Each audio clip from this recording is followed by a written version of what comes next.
የተረገመች ሰራተኛ አባወራ ይሰማች ጭራሽ እንታሻለች። እንድትጠነቀቂ ነግሬሽ ነበር። አሁን ጭቁጭቁን ተውና ወደ መፍትሄው እንሂድ። አሁን ጭቁጭቁን ተውና ወደ መፍትሄው እንሂድ። አባዬ የት ነህ? ነገርኩሽ እኮ እዚህ የለም እና የት ነው ያለው? ፈሪሃ አባቴ የት ነው? እዚህ የለም። ብቻ ግን እንደሱለት ይገባል። አልገባኝም። ፈሪሃ የት ሄደህ ነው የምፈልገው? አላውቅም። እኔ ይህን ማመን አልችልም። አባቴ ምንም ሊሆን አይችልም። ምን እባክሽ ተረጋግተሽ የሆነ መፍትሄ እንፈልግ። ያን መፍትሄ ነው የምፈልገው። ቆይ በስትል እንደነበር ግን ረስታችሁታል። አባዬ ሞቷል ስትሉ ነበር እኮ። አዎ ማለት ታድደን አይደለም፣ በጣም እርግጠኛ ነው። እኔ ማመን አልችልም ፈሪሃ። ቆይ ለምንድን ነው የማንሄድለት? የት ብለን ነው የምንሄደው? የት እንዳለ እንኳን አናውቅም። ልናገኘው ይገባል። እንኪ ምን ላድርገው? ደውይለት። አልሄድላችሁ መሰለኝ። አይ ሀሩ አትሄድ። ብቻሽን ላውራሽ ነው ያልኩሽ። ጀመር ፈሪሃ እህቴ ሳትሆን ሰራተኛ ናት። ሲቀጥል ደግሞ እኔ ከእሷ ጋር ምንም አይነት የጋራ ሚስጥር ሊኖረኝ ስለማይችል እዚህ መሆን ትችላለህ። ግን እውነቷን ነው፣ እዚህ መሆን ትችላለህ። አሁን መቀጠል ትችላለሽ። ፈሪሃ ምንድን ነው ጉዳይሽ? ስለታደይ ነው። አባዬ ወይስ ደውለልሽ? እና ተረጋጊ። ደህና ነሽ? እኔ ደህና ነኝ። አንቺ ግን ጤነኛ አትመስይኝም። ጤነኛ ብትሆኝም አባቴ ጠፍቶ እንደዚህ አትጋደልኝ ነበር። ወይስ መጥፋቱ ላይ እጅሽ አለበት? የኔ ልጅ አትበይ። እኔ አንቺ ልጅ አይደለሁ። አሁን አባቴ የት ነው ያለው? እኔ ምን አውቃለሁ? እኔም እኮ ከእናንተ እኩል ነው መጥፋቱን የሰማሁት። የኔ ልጅ ኧረ እባክሽ አላምንሽም፣ በጭራሽ አላምንሽም። እሺ ተረጋጊ አትበለኝ። አባቴ እኮ ነው፣ ከእሱ ውጭ ማንም የለኝም። ማንም ስለምትናገሪው ነገር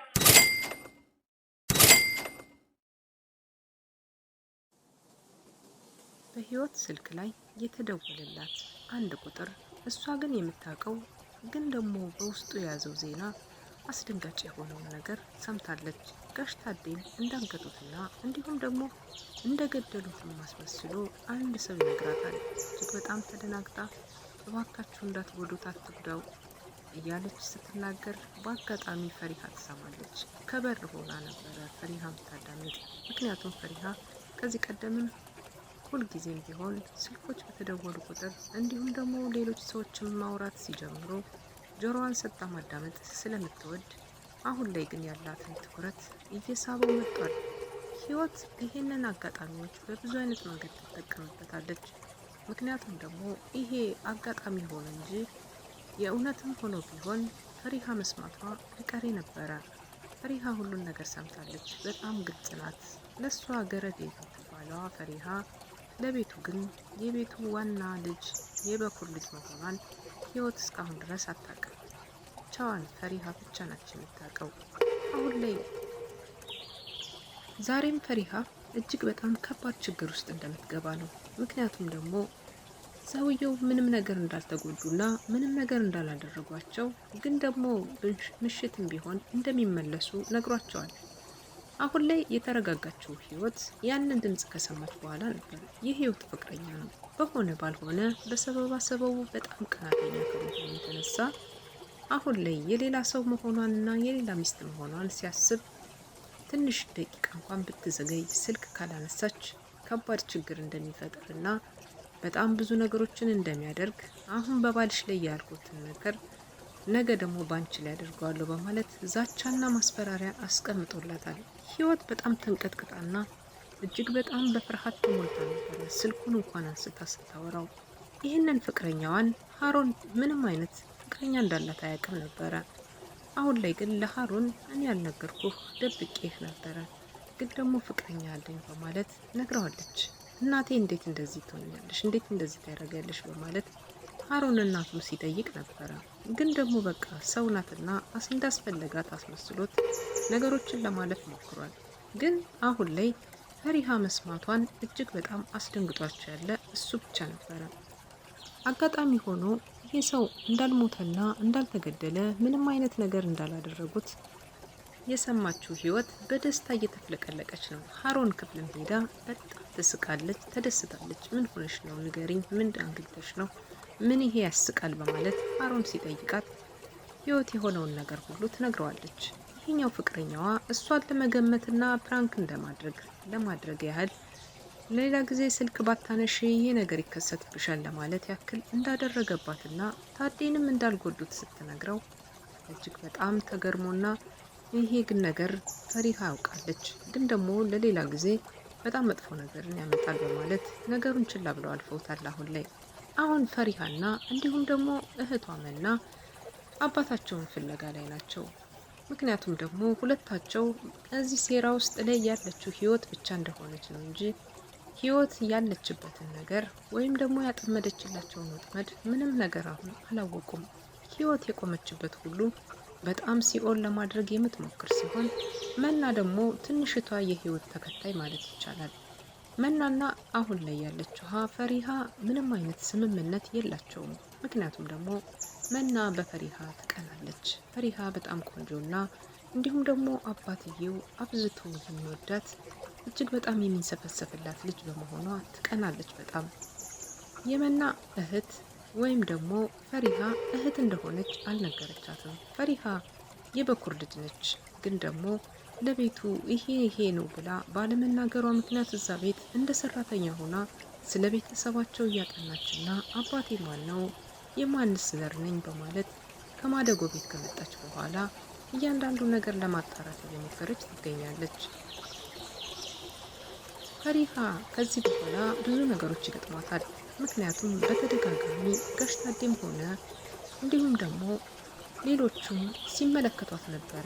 ዋሽታለች፣ ባልጋለች፣ ወንድ ክፍል ተገኝታለች፣ እንዲሁም ደግሞ ያልተባለ ብላለች በማለት በተደጋጋሚ ከጋሽ ታዴ ፊት ሲያቀርቧት የሰነበቱት ፈሪሃን አሁን ላይ ምን ሊገጥማት ይችላል? በተለይ ደግሞ ህይወት በጣም ነው የምትጥላት፣ አብዝታ ትጥላታለች። ሁለታቸው ሴቶች አይግባቡም።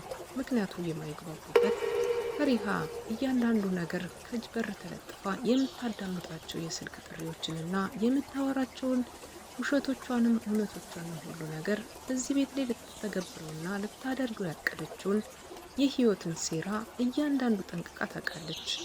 ይሄ ማለት ደግሞ ጋሽ ታዴ አደጋ ላይ ነው። ጋሽ ታዴ የፈሪሃ አባትም ጭምር ነው። ይህንን ወላጅ አባቷ እንደሆነ አታውቅም። መና በአሁኑ ሰዓት ላይ ምንም አይነት ነገር ስለ ጋሽ ታዴ የምታውቀውም ሆነ ምንም አይነት ፍንጭ የላትም። ምክንያቱም ጋሽ ታዴ የእሷ አባትና የእሷ አባት ብቻ ነው። ግን ሌላ ልጅ እንዳለው ምንም የምታውቀው ነገር የለም። ይሄንን የምታውቀው ፈሪሃ ብቻ ነች። ፈሪሃ በአሁኑ ሰዓት ብዙ ሚስጥሮችን ደብቃና ብዙ ሚስጥሮችን የምታውቅ በመሆኑ የተነሳ ሙሉ ቤቱ ይጠላታል። ግን ደግሞ አስፈላጊና ትክክለኛውን ነገር ይዛለች። ሀሩን እንደ ቀልድ የጀመረው ከእሷ ጋር ፍክክር አሁን ላይ ፍቅር ልታስይዘው እየሞከረች ነው ያለችው። ምክንያቱም የእሷ ድርቅናና የምታደርጋቸው ተግባሮቶቿ ሁሉ ወደ ሌላ ነገር እየቀየረው ይገኛል። ትኩረት ስባለች። አሁን እህትማማቾቹ ሌላ ጦርነት ውስጥ መግባታቸው ነው። ጋሽ ታዴ ከተገኘ በኋላ ለፈሪሃ ያለው ፍቅርና ክብር የሚቀንስ ይሆናል። ምክንያቱም ደግሞ ጋሽ ታዴ ሞቷል፣ ተገሏል፣ እንዲሁም ህይወት አስገድለዋለች። የእሷ የሆነ ሰው ነው የጎዳው በማለት ለተናገረችው ነገር አሁን ላይ ዋጋ ያስከፍሏታል። ሁላቸውም እንደ ውሸታምና ይች ልጅ በሽተኛ ናት ወይም ደግሞ ያሟታል፣ ከዚህ በኋላ እሷ የተናገረችውን ከቤት ውስጥ ምንም ተቀባይነት እንደማይኖራት ያደርጓታል። በራሷን በሰማችው ነገር እጅግ በጣም ታዝናለች፣ ትጸጸታለች። የምትሰማውን ነገር ከዚህ በኋላ በድጋሚ ላትናገር ትችላለች። ምክንያቱም ደግሞ ህይወት እያንዳንዱ ነገር በእሷ ፊት የምታደርገው ነገር ሁሉ ውሸት ነው በማለት እንድትዘናጋ እድሉን ትከፍታለች ማለት ነው። ህይወት ያሰበችው ከተሳካላት በዚህ ወር ውስጥ ላይ የጋሽ ታዴን ሀብት ንብረት እንዲሁም ደግሞ የመና የሆነውን ሁሉ ነገር ጥርግርግ አድርጋ ከቤቱ ይዛ ከልጇ ጋር ለመውጣት አስባለች። ግን አሁን ላይ ሀሩን የእሷ ልጅ እንዳልሆነ ፈሪሃ ታውቃለች። ምክንያቱም ደግሞ ከዚህ ቀደም ይሄ ልጅ መጠቀሚያዋ እንጂ የእሷ ልጅ እንዳልሆነ በደንብ ጠንቅቃ ስትናገር ሰምታለች። ሀሩን ይህን ሁሉ ጉዱን አያውቅም። ወላጅ እናቴ ናት ያሳደገችኝ፣ ግን ደግሞ ለእኔ ብላ ዋጋ የከፈለች አሁን ላይ አብራኝ የሆነችው ከዚህ ቀደም ደግሞ ያላሳደገችኝ እናቴ እያለ አሁን የሚኖርባት አባት ወይም ደግሞ የእሷን ክፋትና ተንኮል ተቀብሎት ለሀብት ለማግኘት ከቤት እየቀየሩ ሴራቸውንና እንደዚህ አይነት ማግበስበሶችን የሚሰሩ ዶክሜንቶችን እያዘጋጁ የሰው ንብረትና ሀብት የሚቀሙ መሆናቸውን ጠንቅቆ ያውቃል። ከዚህ ህይወት ውስጥ ላይ እንዴት ሊወጣ ይችላል? በነገራችን ላይ መናና አሁን ላይ ያለችው ፈሪሃ በጣም አጣብቂኝ ውስጥ ናቸው። በስተመጨረሻም ህይወት እያስመሰለች ስታለቅስና እንዲሁም ደግሞ ስታቃስት ነበር። አሁንም እያለቅሽ ነው እያሏት እየተመላለሱ ሁሉም ሲመለከቷት ነበር። ይሄ ማስመሰሏ ለህይወት በጣም ተመችቷታል። ይሄ አጋጣሚ ፈሪሃን ከዚህ ቤት ነቅላ ለአንዴና ለመጨረሻ ጊዜ ልታስወጣት ያሰበችው ያቀደችው ህይወት አሁን ላይ ሊሳካላት ይችል ይሆናል። ግን ደግሞ በተቀመጡበትና በተሰባሰቡበት ደቂቃ ውስጥ ቢመሽም አንድ ሰው በሩን ሲያንኳኳ ነበረ። ሁላቸውም ትኩረታቸውን ስቧቸዋል። ሁሉም በአንድነት ወደ በሩ ተመልክተዋል። ምክንያቱም አንድ ሰው ከመሀላቸው የቀረው ቀን ላይ ሙቷል፣ ተገሏል፣ እንዲሁም ደግሞ ጉዳት ደርሶበታል ብለው ሲያስቡት የዋሉት የቤቱ አባወራ አሁን ላይ እሱ ይሆን ወይስ ሌላ ሰው ይሆን? ጋሽ ታዴ ካልሞተ እንዲሁም ደግሞ ጥቃት ካልተደረሰበት ወይም ደግሞ በቀማኛዎች ስልኩ ተነጥቆ ካልሆነ ስልኩን ሊዘጋ እንደማይችልና በምንም አይነት ተአምር ስልክ ቢደወልለት እንደሚመልስ እንዲሁም ደግሞ ያለበትን ሁኔታ ያሳውቃቸው ነበር። ግን አንድ ሰው በር አንኳኩቷል። ሲንኳኳ ህይወትም ሶፍቷን ይዛ ተዘጋጅታ ቁጭ ብላለች። ማን ይሆን ያንኳኳው? ፈሪሃ ልትከፍት በር ወደ በሩ ጠጋ ብላ ነበር። ይሄ ሁሉ ነገር ተአምር እንዴት ሊፈታ ይችላል? ምክንያቱም ህይወት እሷ ፍቅረኛ የሆነው ሰው እዚህ ቤት ውስጥ ስትገባ አንድ ነገር ስምምነት አላቸው። ስልክ ቶሎ ቶሎ እንድትመልስለትና እንዲሁም ደግሞ በፈለጋት ጊዜ እንዲያገኛት። ግን የላካት እዚህ ቤት ስትመጣ የጋሽ ታዴን ንብረትና ሀብቱን በሙሉ ሙጥጥ አድርጋ እንድትመለስ ነው። ሀብትን ፍለጋ ስለሆነ ትዳሯን ጥላ የመጣችው እዚህ ለመና እናት በመምሰል አሁን ላይ የምታሳየውን ሪያክሽኗን እንደቀጠለች ናት። ከዚህ በኋላ ትልቅ አመኔታና ክብር ይሰጣታል ማለት ነው ህይወት። ምክንያቱም ጋሽ ታዴ ካልሞተ ወይም ደግሞ ጉዳት ካልደረሰበት ጋሽ ታዴ በተለያዩ ምክንያቶች ሆኖ ስልክ አልመለሰም ይሆናል። አሁን ላይ ይሄ ትልቅና ትልቅ ቦታ ይሰጣታል ለህይወት። ህይወት የፈለገችውን ማድረግ መፍለጥ መቁረጥ ትችላለች ማለት ነው። ለቤቱም አዛዥና አለቃ ትሆናለች። ፈሪሃ አንድ ቦታ የምትይዝበት የምትታረምበት ጊዜ ይሆናል ማለት ነው።